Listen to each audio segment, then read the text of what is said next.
Welcome back guys. Success frame में मैं संध्या आप सभी का स्वागत करती हूं।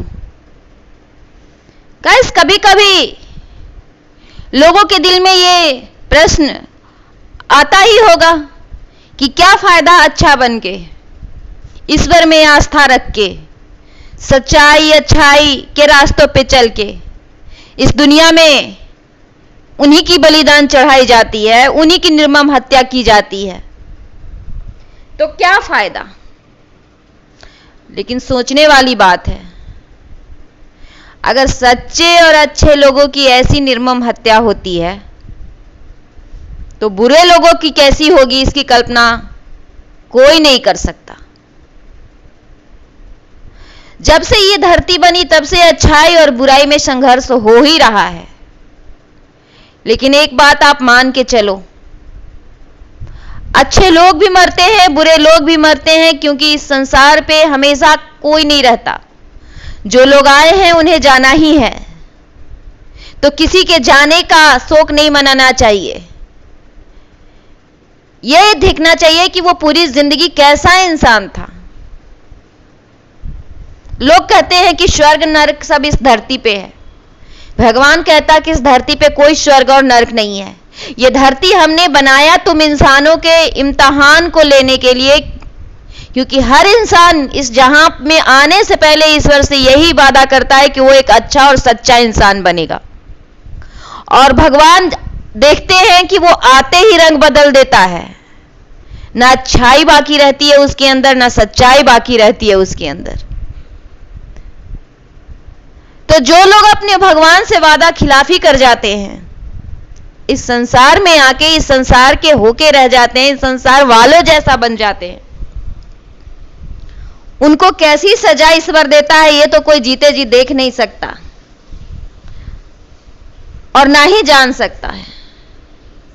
लेकिन ये तय सी बात है कि अगर अच्छे लोग इस तरह से इस जहां से जाते हैं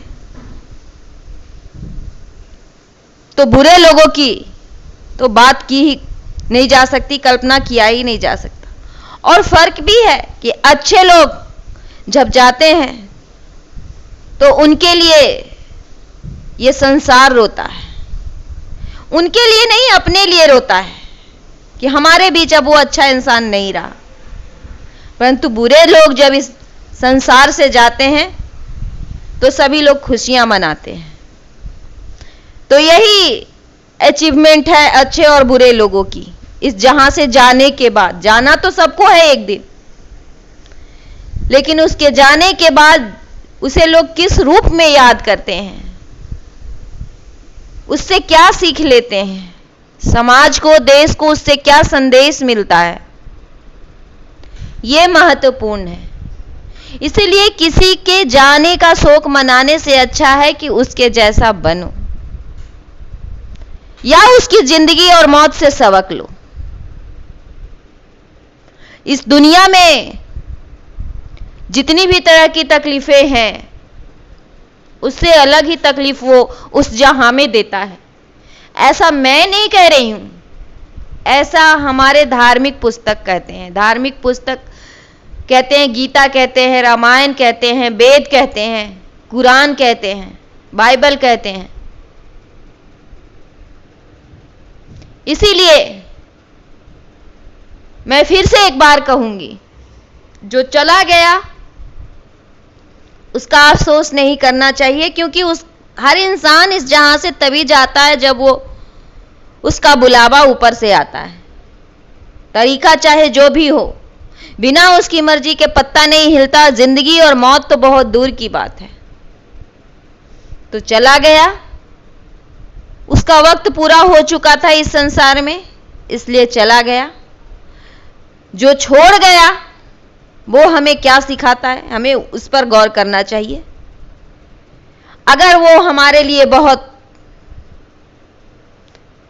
अच्छा था या आइडल था तो हमें कोशिश करना चाहिए कि उसको फॉलो करें, उसकी अच्छाइयों को सीखें। वो जो मानवता का पाठ जीते जी सिखाया है उसको अपनी जिंदगी में अपनाएं, न कि उसके जाने का शोक करें। और रही बात गुनहगारों की, बुरे लोगों की, तो वो चाहे इस जहां की अदालत से बच जाएं, ऊपर वाले की अदालत में सबका फैसला होता ही होता है। तो दुखी होने जैसी कोई बात नहीं है।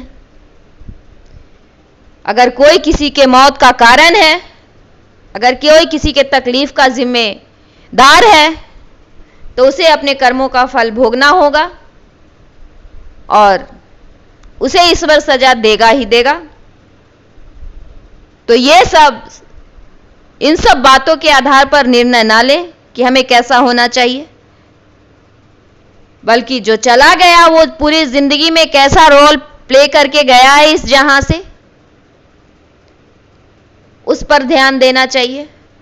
अगर वाकई आप उसको अच्छा मानते हैं, आपकी जिंदगी में वो कोई जगह रखता है, कोई मायने रखता है, तो उसको जिंदा रखने के लिए भी उसके जैसा, उसकी अच्छाइयों को फॉलो करिए, उसके जैसा बनिए।